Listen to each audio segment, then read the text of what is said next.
Hey welcome back to your channel. जैसा कि आप थंबनेल में देख ही चुके होंगे कि आज आपकी वीडियो पॉलिटी या हिस्ट्री की नहीं, इंग्लिश से रिलेटेड होने वाली है। क्योंकि मेरे बहुत फ्रेंड्स मुझे बहुत टाइम से बोल रहे हैं कि इंग्लिश के ऊपर वीडियो बना, क्योंकि इंग्लिश जो है ना वो आपके कॉम्पिटिटिव एग्ज़ाम्स के लिए तो इम्पॉर्टेंट है ही, बट डेली लाइफ में बोलने के लिए भी बहुत इंपॉर्टेंट है। जब आपको फ्रेंड सर्कल में या रिलेटिव्स के आगे, या फिर आप कोई इंटरव्यू देने जाते हैं, या फिर कहीं भी किसी पब्लिक गैदरिंग में है, वहाँ पर आपको इंप्रेशन जमाना होता है, तो आप सोचते हैं कि हाँ मैं फ्लुएंट इंग्लिश बोलता हूँ या बोलती हूँ, तो उसकी वजह से आपका इंप्रेशन जो है अच्छा चला जाता है। और कहते हैं ना, first impression is the last impression. So उसके लिए इंग्लिश आनी भी चाहिए। और इंग्लिश भी, नॉर्मल इंग्लिश तो सबको आती है, बट बहुत सारी चीज़ें ऐसी होती हैं जो सबको नहीं आती। जैसा कि आज की हमारी वीडियो का टॉपिक है मुहावरे और लोकोक्तियाँ। मुहावरे जो होते हैं बहुत सारे ऐसे होते हैं जो कि मोस्टली लोगों को इंग्लिश में नहीं आते होते, आज भी वो हिंदी में ही बोलते हैं। सो सोच के देखो, आप एक पब्लिक गैदरिंग में खड़े हो एंड आप वहाँ पर इंग्लिश में मुहावरे बोल रहे हो, आधे लोगों को तो समझ में नहीं आएगा, है ना। वो सोचेंगे यार पता नहीं कितना इंटेलिजेंट, कितना पढ़ा लिखा हुआ बंदा है, कहाँ से किसी फॉरेन कंट्री से कुछ पढ़ के आया, या फिर किसी हाई फाई इंस्टीट्यूट से पढ़ के आया है जिसकी इतनी अच्छी इंग्लिश है। तो अभी इस वीडियो को आप ध्यान से देखना। आज हम 30 के अराउंड इसमें मुहावरे और लोकोक्तियाँ जो डेली लाइफ में हम यूज़ करते हैं वो कवर कर लेंगे। सो इस वीडियो को हम बोरिंग नहीं बनाएंगे, इसे हम गेम की तरह खेलेंगे। हम क्या करेंगे, आपके पास स्क्रीन पे हिंदी में मुहावरा लिखा आएगा एंड नीचे एक हिंट दिया होगा। उस हिंट से आपको इंग्लिश का ईडियम या फिर फ्रेज जो है वो गेस करना है, ठीक है। चलो स्टार्ट करते हैं। सो फर्स्ट वन इज़ अंधों में काना राजा। पहले इसका मीनिंग देख लेते हैं क्या होता है। अंधों में काना राजा का मतलब क्या है कि अगर एक जगह पे बहुत सारे बेवकूफ़ लोग हैं, तो उसमें एक जो कम बेवकूफ़ होगा या फिर थोड़ा इंटेलिजेंट भी होगा, उसको ज़्यादा इंटेलिजेंट समझा जाएगा। तो अभी आपको इसका इंग्लिश वर्जन गेस करना है एंड हिंट के लिए आपके पास है ज़ीरो। ज़ीरो दिया हुआ है, तो पता है क्या आपको? अगर पता है तो कमेंट कर दीजिए, अदरवाइज़ हम देख लेते हैं यहाँ पर क्या है। A figure among cyphers. अब आप बोलेंगे इसमें ज़ीरो तो आया ही नहीं, जो साइफर होता है उसका मतलब ज़ीरो ही होता है। अ फिगर अमंग साइफर, अगर इसका वर्डली मीनिंग हम देखें तो इसका मतलब क्या है कि बहुत सारी ज़ीरोज़ के बीच में कोई भी एक फिगर, नंबर कुछ भी हम लिख दे, तो अगर बहुत सारी ज़ीरोज़ है उसके बीच में कोई एक नंबर है, उसकी वैल्यू तो होगी ही, क्योंकि ज़ीरो की तो कोई वैल्यू नहीं है। तो अंधों में काना राजा भी जो है वो वैसा ही है, सेम। सो अंधों में काना राजा का इंग्लिश वर्जन क्या है? A figure among cyphers. Next is आम से टपका बगल में अटका। इसका मतलब क्या होता है कि एक मुसीबत से निकले नहीं और चलो भैया दूसरी आ गई। और इसके लिए आपको हिंट क्या दिया हुआ है? Frying pan. अब आप देखो, वैसे बहुत कॉमन इडियम है, मैंने तो बहुत सुना है, पता नहीं आपने सुना है या नहीं सुना है। इसका इंग्लिश वर्जन देख लेते हैं। Out of frying pan into the fire. Frying pan से निकले और फायर में गए। अब आप ये कहेंगे मुसीबत कैसे हुई? ये आपके लिए मुसीबत नहीं है। सपोज करो एक फ्राइंग पैन में आपका फ़िश खाने का मन है, आपने फ़िश रखी हुई है, बेचारी वो फ़िश सोच रही है कि अब तो मैं गई, मुझे खाएंगे पका के। फिर उसके बाद वो अचानक फ्राइंग पैन से बाहर गिर जाती है और सोचती है चलो भैया जान बची मेरी। लेकिन फिर वो वहाँ से गिर के कहाँ चली गई? फायर में। तो उसको क्या बोलेंगे? एक डिफ़िकल्टी से निकली नहीं, दूसरी में चली गई। सो हो गया ना सेम मीनिंग, एक डिफ़िकल्टी से निकल के दूसरी में। आम से टपका बगल में अटका। नेक्स्ट वन इज़ आवश्यकता आविष्कार की जननी है। आवश्यकता इज़ ज़रूरत, आविष्कार इन्वेंशन। पिक्चर में दिया ही हुआ है, जननी होता है मदर। मतलब कि जब हमें ज़रूरत होती है तो आविष्कार हो जाता है। फॉर एग्जांपल, जब थॉमस एल्वा एडिसन ने लाइट का आविष्कार किया था, क्यों किया था? उस टाइम लाइट नहीं थी। अब हमारे पास लाइट है तो ऑब्वियसली हम लाइट का इन्वेंशन क्यों करेंगे? नहीं करेंगे ना। तो जब ज़रूरत होती है ना, तो इन्वेंशन अपने आप हो जाती है। कई बार हम पर्पसली नहीं करते, अपने आप हो जाती है। ये तो आपने सुना ही होगा, आई एम श्योर। देख लेते हैं इसका English version. Necessity is the mother of invention. Same ही है, बस इसका इंग्लिश ट्रांसलेशन कर दिया है। नेक्स्ट इज़ अंधा क्या जाने बसंत की बहार। ठीक है, और यहाँ हिंट में आपको दिए हुए हैं कलर्स। अंधा क्या जाने बसंत की बहार, इसका मीनिंग आप बहुत जगह यूज़ कर सकते हो। कि सपोज़ आप किसी को कोई बात बता रहे हो और उस पर्सन को उस बात का कुछ भी नहीं पता है, फिर भी वो अपनी नॉलेज दिखा रहा है कि हाँ ये है ये है ये है, तो आप उसको बोल सकते हो अंधा क्या जाने बसंत की बहार। मतलब जिस पर्सन को उस चीज़ के बारे में पता ही नहीं है, वो भी बोल रहा है, उसको क्या पता कि क्या है क्या नहीं है। अब यहाँ पर आपको हिंट में दिया हुआ है कलर्स, तो इसका इंग्लिश वर्जन क्या हो सकता है कलर्स से रिलेटेड? सोचो। चलो मैं बता ही देती हूँ, इसका इंग्लिश वर्जन है a blind man is no जज ऑफ कलर्स। जो इंसान अंधा है वो कलर्स को क्या देखेगा? इसका भी इंग्लिश ट्रांसलेशन ही कर दिया है, इतना कोई ज़्यादा डिफिकल्ट नहीं था इसको गेस करना। A blind man is no जज of colours. So next time जब कोई इंसान, कोई पर्सन या फिर कोई भी अपनी फालतू की नॉलेज दिखाता हुआ आपको कुछ ऐसा बताने की कोशिश कर रहा हो जिसे उस टॉपिक के बारे में कुछ भी ना पता हो, तो आप ये यूज़ कर सकते हैं, a blind man is no जज ऑफ कलर्स।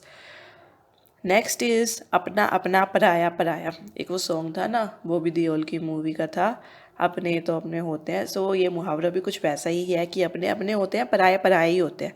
अब आप सोचिए कि इसमें हिंट में पानी क्यों दिया हुआ है।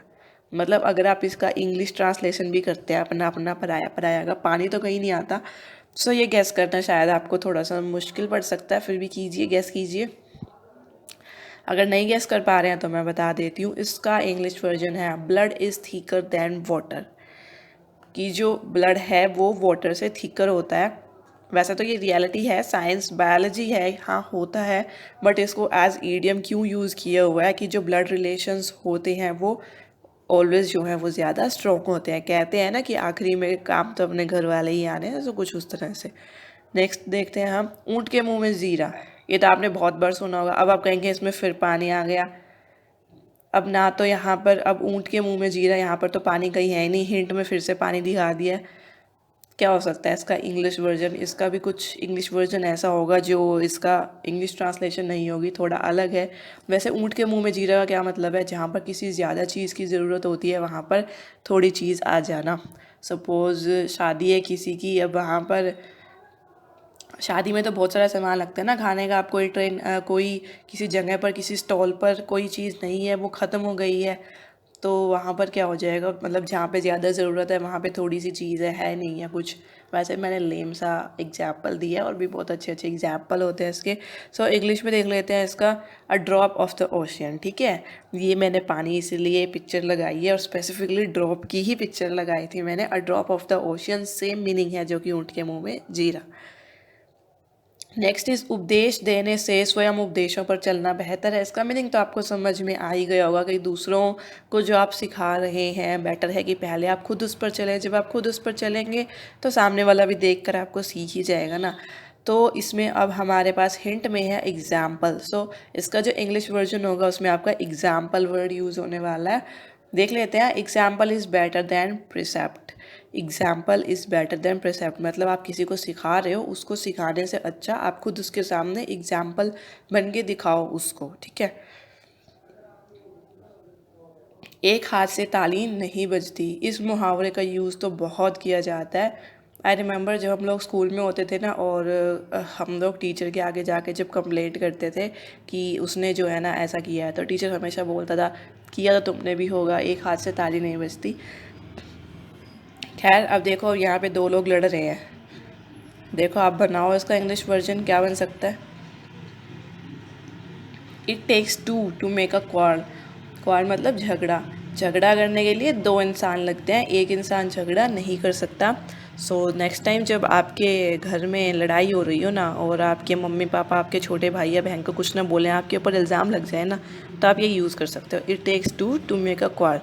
कि ताली एक हाथ से नहीं बजती है, झगड़ा करने के लिए दो लोग लगते हैं, छोटे वाले ने भी किया ही है। नेक्स्ट हम देखते हैं, एक पंथ दो काज। और इसमें हिंट में हमारे पास है बर्ड्स। बर्ड्स हैं इसमें हमारे पास। सो एक पंथ दो काज वैसे होता क्या है? एक और है इसका, एक तीर से दो निशाने मारना। ये तो आपने बहुत सुना होगा मूवीज़ में, टीवी सीरियल्स में, एक तीर से दो निशाने मारना। जो वैम्प्स होते हैं ना टीवी सीरियल्स में, वो मोस्टली इसका यूज़ करते हैं कि मैंने एक तीर से दो निशाने मारे हैं। वैसे तो एक तीर से 3 4 5 भी मार देते हैं, उसमें तो टीवी सीरियल्स में तो चलता है। अभी इसका इंग्लिश वर्जन बताओ जल्दी से, देख लेते हैं हम। Kill two birds with one stone. एक सिंगल स्टोन से आप 2 बर्ड्स को किल कर रहे हैं, तो इट इज़ सेम एज एक तीर से दो निशाने लगाना। वैसे इस पिक्चर में काफ़ी सारे बर्ड्स थे, मुझे 2 बर्ड्स की पिक्चर नहीं मिली थी तो मैंने लगा दी, मुझे काफ़ी क्यूट लगी। नेक्स्ट इज़ एकता में बल। ये तो आपने सुना होगा, आपने स्टोरी सुनी होगी ना। वो एक स्टोरी होती थी, बचपन में हम पढ़ते थे कि एक फादर थे, उनके 4 बेटे थे, वो झगड़ा करते रहते थे। देन फादर थे जो उनकी डेथ होने वाली थी, फिर उन्होंने अपने बेटों को बुलाया, उनको सबको एक एक स्टिक दी, उनको बोला कि तोड़ो, सब ने तोड़ दी। फिर उनको बोला कि अब इन सबको बंडल में तोड़ के दिखाओ, तो जो स्टिक्स का बंडल था वो कोई नहीं तोड़ पाया था। फिर उनके फादर ने उनको बोला कि जब हम लोग इकट्ठे रहते हैं तो हमें कोई तोड़ नहीं सकता है, इसलिए मैंने यहाँ पे पिक्चर भी ऐसी ही लगाई है। ये जो पिक्चर है बेसिकली ये क्या शो कर रही है, यूनियन की। बहुत सारे लोग हैं वो इकट्ठे हैं, यूनियन। अब तो आपको याद आ ही गया होगा ना, मोरल पढ़ते थे ना स्टोरी में लास्ट में, जिसका 1 मार्क मिलता था, यूनियन इज़ स्ट्रेंथ। ठीक है, नेक्स्ट देखते हैं। एक चुप सौ सुख। पिक्चर भी कुछ ऐसी ही है, चुप होना, साइलेंट होना। सो एक चुप सौ सुख। अब ये क्या है कि अगर सपोज़ झगड़ा चल रहा है और आप बोल रहे हैं, फिर सामने वाले ने कुछ बोला, फिर आपने और 2 बातें बोली, फिर उससे झगड़ा बढ़ता चला जाता है। आप इससे अच्छा है आप बीच में चुप हो जाओ, तो क्या हो जाएगा, झगड़ा ख़त्म ही हो जाएगा। ये उसके लिए बनाई गई है कहावत। अब इसका इंग्लिश मीनिंग क्या होगा? अब यहाँ पर पिक्चर को देख के हमें पता चल रहा है कि साइलेंस या साइलेंट वर्ड तो यूज़ होगा ही। Silence is the best. Silence ही सबसे अच्छी होती है। हर जगह नहीं, जहाँ पर मतलब साइलेंस से हमारा फ़ायदा हो रहा है कि झगड़ा ख़त्म हो रहा है और हमें मेंटल पीस मिल रही है, तो वहाँ पर सामने वाले के आगे अपना पॉइंट रख के खुद को अच्छा दिखाने से बेटर है मेंटल पीस चूज़ करना। वैसे एडवाइस थी, फ्री की एडवाइस। नेक्स्ट इज़ एक गंदी मछली सारे तालाब को गंदा कर देती है। अब आप बोलेंगे मुहावरे में मछली और नीचे भेड़ बकरी। वैसे मैंने पिक्चर तो काफ़ी सही निकाली है ना, एक एक ब्लैक कलर की है और बाकी सब वाइट कलर के है ना। देखो अब इसका इंग्लिश बना के तो ऑब्वियस है। अब जब मैंने पिक्चर में यहाँ पे शीप दिखाई हुई है तो इंग्लिश में भी मछली की जगह शीप ही आएगी, मछली नहीं आएगी, फिश नहीं आएगी। वैसे एक और भी है मेरे ख्याल से, एक ऐसा होता है ना कि एक गंदा सेब सारे फलों को बिगाड़ देता है, कुछ ऐसा भी सुना है मैंने। सो इंग्लिश इसकी बहुत ईजी है। A single sheep infects the whole flock. एक अगर सिंगल शीप को कुछ बीमारी लगी हुई है तो वो जो सारी शीप है उसको बीमार कर देता है। जैसे अभी कोरोना वायरस का सिस्टम चल रहा है ना, घर में अगर एक को हो गया ना और अगर सावधानी नहीं बरती तो सबको हो जाता है। अभी नेक्स्ट है ऊंची दुकान फीका पकवान। अब इसमें एक बंदा रो रहा है, ठीक है। तो सबसे पहले ऊंची दुकान फीका पकवान देख लेते हैं हम। ऊंची दुकान फीका पकवान क्या होता है कि बहुत जगह ऐसे होता है, हम मान लो मार्केट में कुछ खाने गए, बहुत बड़ी सारी शॉप बनी हुई है, हमने सोचा यार बहुत अच्छा सा खाने को मिलेगा, अंदर जाके देख रहे हैं, टेस्ट किया, कुछ भी नहीं है। ऐसा मेरे साथ तो बहुत बार हुआ है। कहीं जाते हैं पार्टी वार्टी करने, देखते हैं कि खाने का तो बिल्कुल टेस्ट नहीं था और बिल इतना बड़ा आता है क्योंकि जो दुकान है वो बहुत ज़्यादा अच्छी बनी हुई होती है। सो इसका इंग्लिश वर्जन क्या है? यूज़ तो आपने बहुत बार किया होगा ना, मच क्राई लिटिल वूल। मतलब क्या है कि आप रो ज़्यादा रहे हैं और बात कुछ है नहीं है, तो इसलिए यहाँ पे ये मैंने रोता हुआ कार्टून सा लगाया था। नेक्स्ट इज़ कोठी वाला रोए छप्पर वाला सोए। इसका मीनिंग क्या है कि बहुत बार ऐसा होता है कि बहुत सारे जो रिच लोग होते हैं वो शांति से रह नहीं पाते हैं।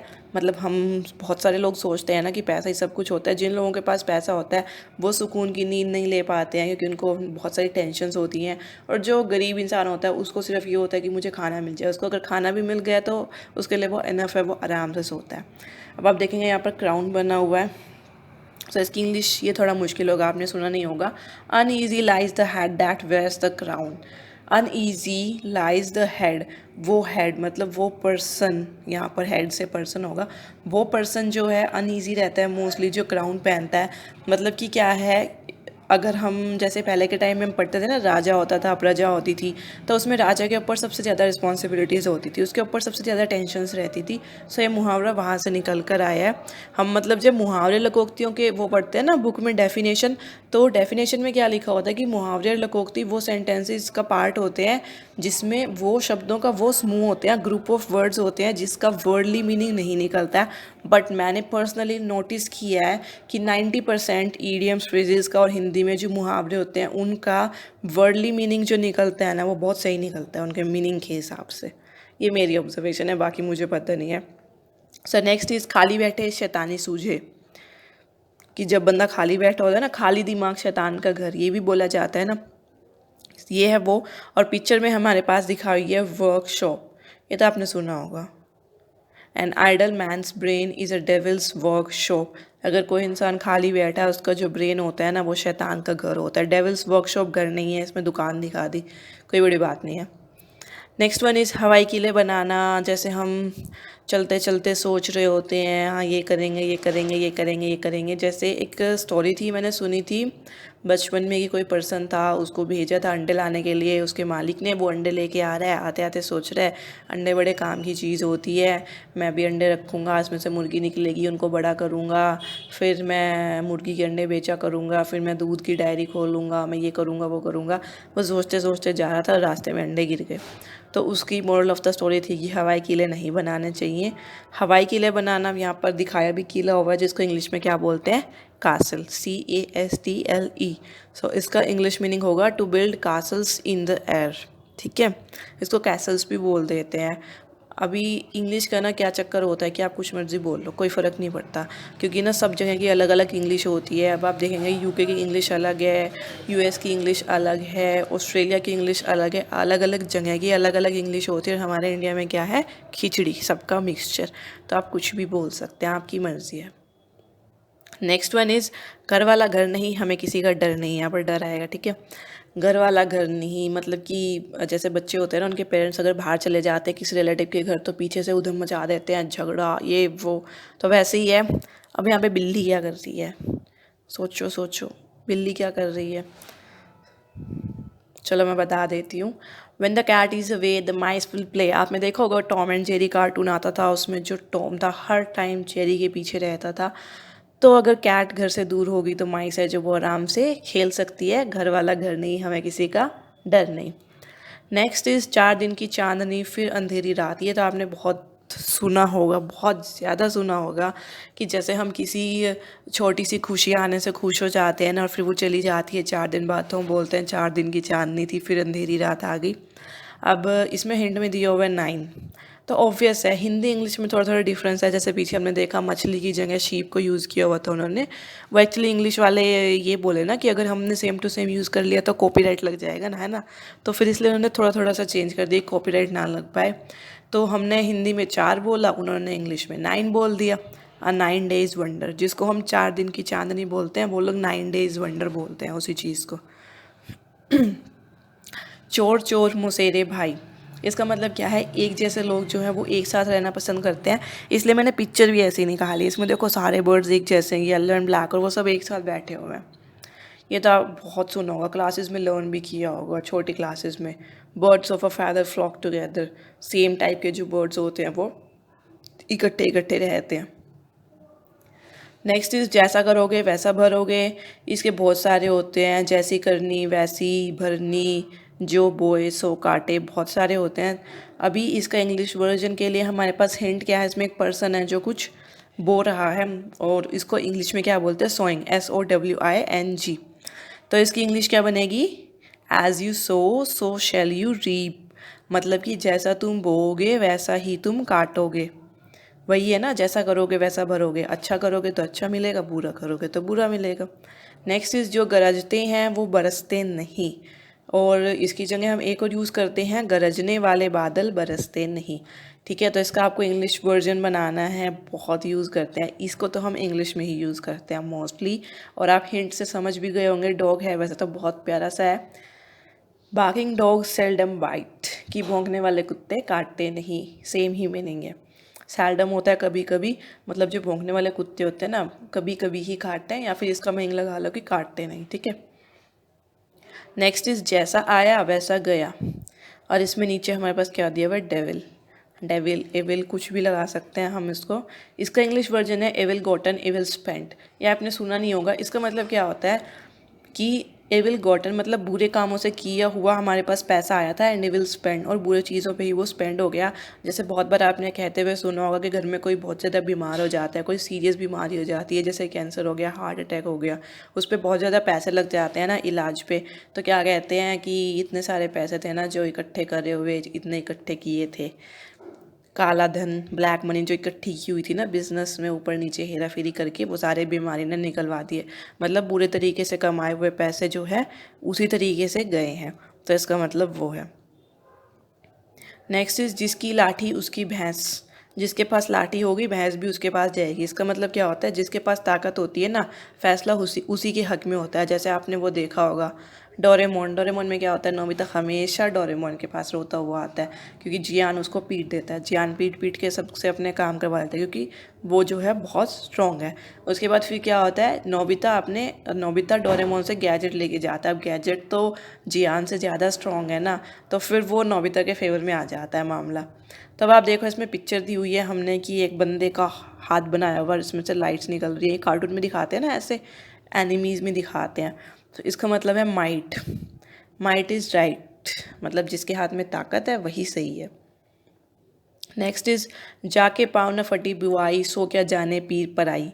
मतलब इसका मतलब क्या होता है कि हम एक इंसान को जिसने कि कोई दुख नहीं झेला है उसको दूसरे के दुख का क्या पता, ठीक है। और इसमें हिंट में हमें क्या दिया हुआ है, वेइंग मशीन, वेट यहाँ से आपका हिंट निकलेगा। इंग्लिश देख लेते हैं। No one knows the weight of another's burden, दूसरों के बर्डन का वेट कोई नहीं जानता। सही बात है, जिसकी प्रॉब्लम होती है उसी को पता होता है कि प्रॉब्लम है क्या है और कैसा फील कराती है। नेक्स्ट इज़ जितना गुड़ डालोगे उतना ही मीठा होगा। इसका मतलब क्या है कि जितनी आप मेहनत करोगे उतना अच्छा आपको फल मिलेगा। जैसे एग्ज़ाम्स में लगा लो, जितना ज़्यादा पढ़ोगे उतने ज़्यादा मार्क्स आएंगे, है ना। अब ये मत सोचना कि 100% से ऊपर आ जाएंगे, वो तो मैक्सिमम है ना। अब इसमें हमारे पास पिक्चर में दिया हुआ है कुआं। मुझे नहीं पता आप लोगों में से किस किसने देखा, बट मैंने देखा है, रियलिटी में कुआं देखा हुआ है मैंने। सो उसकी इंग्लिश देखते हैं हम। The deeper the well the sweeter the water, कि कुआं जितना गहरा होगा पानी उतना ज़्यादा मीठा निकलेगा। ऐसा होता था कि जो कुआं बनाते थे ना पहले, जो कुआं जितनी ज़्यादा गहराई में लेके जाते थे उतना ज़्यादा जो पानी निकलता था उसका मीठा निकलता था। तो इसका मतलब वही है कि हम जितनी ज़्यादा मेहनत करेंगे उतना ज़्यादा हमें सक्सेस मिलेगी। जहाँ फूल वहाँ कांटा।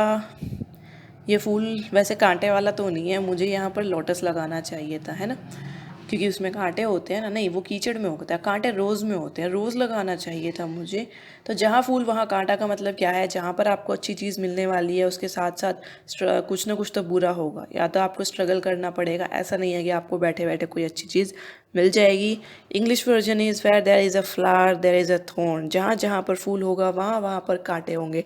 ऐसे आपने एक सेम और ईडियम सुना होगा, है ना, छोटी क्लास में थर्स्टी ग्रो पढ़ते थे, उसकी मोरल होती थी where there is a will there is a वे।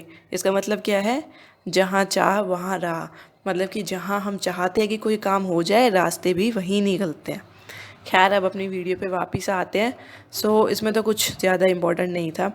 जितने मुंह उतनी बात। अब पिक्चर में आप देख रहे हो बहुत सारे लोग खड़े हैं। जितने मुंह उतनी बात का क्या मतलब है कि आप जितने लोगों से किसी मैटर के बारे में बात करोगे ना उतनी ही बातें बनेंगी उस मैटर के बारे में। अब आप इसको बहुत जगह पे यूज़ कर सकते हो, बहुत सारी जगह पे यूज़ कर सकते हो।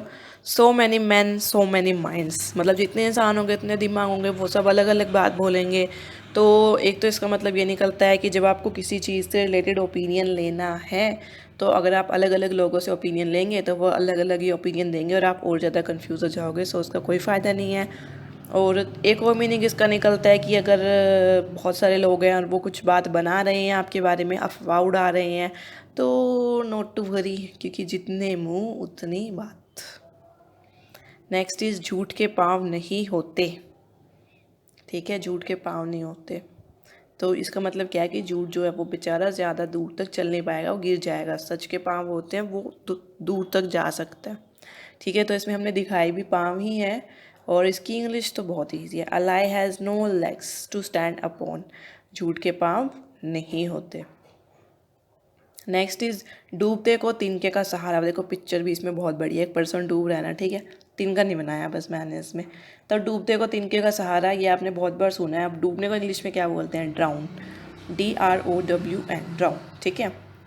इंग्लिश देख लेते हैं। A drowning man catches at a straw, एक डूबता हुआ इंसान जो होता है ना वो एक स्ट्रो को पकड़ के भी निकलने की कोशिश करेगा। इसका मतलब क्या है, अगर कोई पर्सन एक डिफ़िकल्टी में फंसा हुआ है ना तो वो हर छोटी से छोटी चीज़ ट्राई करेगा निकलने के लिए, ठीक। नेक्स्ट इज तेते पाँव पसार ये जैती लंबी सोर, मतलब कि हमें उतने ही पाँव पसारने चाहिए जितनी लंबी जो है चादर है। ये मैंने थोड़ा इसका हिंदी वर्जन बनाया है, ये कोई और लैंग्वेज है। और अभी इसको अगर हम और सिंपल लैंग्वेज में एक्सप्लेन करें तो मतलब हमें बेसिकली ये पैसों से रिलेटेड होता है कि हमें उतना ही खर्चा करना चाहिए जितना हमारी औकात में है। अब यहाँ पर कोट क्यों बनाया हुआ है, वो आप सोचो क्यों बनाया हुआ है। सोच लिया? चलो मैच करो, सही है या नहीं। Cut your coat according to your cloth, मतलब कि जितना आपके पास कपड़ा है ना उतना ही कोट उसके अकॉर्डिंग ही काटो उसको, उतना ही बनेगा, ठीक है। नेक्स्ट इज थोथा चना बाजे घना। अब यहाँ पर मैंने बर्तन बनाए हैं, सो अब आप समझ गए होंगे, अब तो समझ गए होंगे। हिंदी में चना है और इंग्लिश में वही चीज़ जो है वेसल के लिए यूज़ की हुई है। थोथा चना क्या होता है? जो चना अंदर से खोखला होता है, और इंग्लिश में उसको उसकी जगह क्या यूज़ किया गया है? खाली बर्तन यूज़ किए गए हैं। खाली बर्तन ज़्यादा आवाज़ करते हैं, वैसे हमारे हिंदी में भी है ये कहावत। अब इसका मीनिंग देख लेते हैं क्या होता है। इसका मीनिंग क्या होता है कि जो कम नॉलेज वाला पर्सन होता है ना वो सबसे ज़्यादा कूदता है। ये चीज़ मैंने पर्सनली एक्सपीरियंस की है। जिस पर्सन को नॉलेज नहीं होती ना वो सबसे ज़्यादा बोलता है, जिस पर्सन को नॉलेज होती है वो सबसे ज़्यादा चुप रहना पसंद करता है। वो कभी कभी बोलता है, और जब वो बोलता है तो वो वज़नदार बोलता है, ठीक है। तो इसका इंग्लिश क्या होगा? An empty vessel sounds much. Much भी लग सकता है यहाँ पर हाई की जगह, ठीक है, कि जो खाली बर्तन होता है ना वो ज़्यादा खनकता है। नेक्स्ट इज़ दूध का जला छाछ को भी फूंक कर पीता है। इसका मतलब क्या है कि अगर किसी के साथ कोई छोटा सा इंसिडेंट हो जाता है ना तो फिर वो आगे जो है बहुत केयरफुल रहता है, बहुत हर चीज़ को सावधानी से करता है। अब इसमें फायर दिखाई हुई है। अब हमारे पास जला जला वर्ड है ना, तो वहाँ से इंग्लिश में फायर निकला है। अब burn child dreads the fire, मतलब किसी बच्चे को थोड़ा सा जल जाता है वो, तो फिर उसको फायर से डर लगने लगता है, वो उससे बच बच के रहता है। ये मतलब है इसका, ठीक है। तो अभी हमारे टोटल है ना जो 32 हम कर चुके हैं आज इसमें। अगर इस वीडियो पे मुझे अच्छा रिस्पांस मिला तो मैं इसका सेकंड पार्ट भी बना सकती हूँ। मेरे पास बहुत सारे मुहावरे और लोकोक्तियाँ हैं जो हम डेली लाइफ में यूज़ करते हैं। बहुत सारे मुहावरे लोकोक्तियाँ हैं जिनके इंग्लिश वर्जन है मेरे पास, और बहुत इम्प्रेसिव वर्जन्स हैं। तो जल्दी से इसको लाइक कर दो, शेयर कर दो। ये तो कॉम्पिटिटिव एग्ज़ाम की नहीं है। मुझे बहुत लोग बोलते हैं कि हमें हिस्ट्री और पॉलिटी, मतलब जो कॉम्पिटिटिव एग्ज़ाम की तैयारी नहीं कर रहे हैं वो हिस्ट्री और पॉलिटी की वीडियो नहीं देख पाते हैं। तो अब इंग्लिश की सीरीज़ स्टार्ट हो गई है। इंग्लिश की वीडियोस तो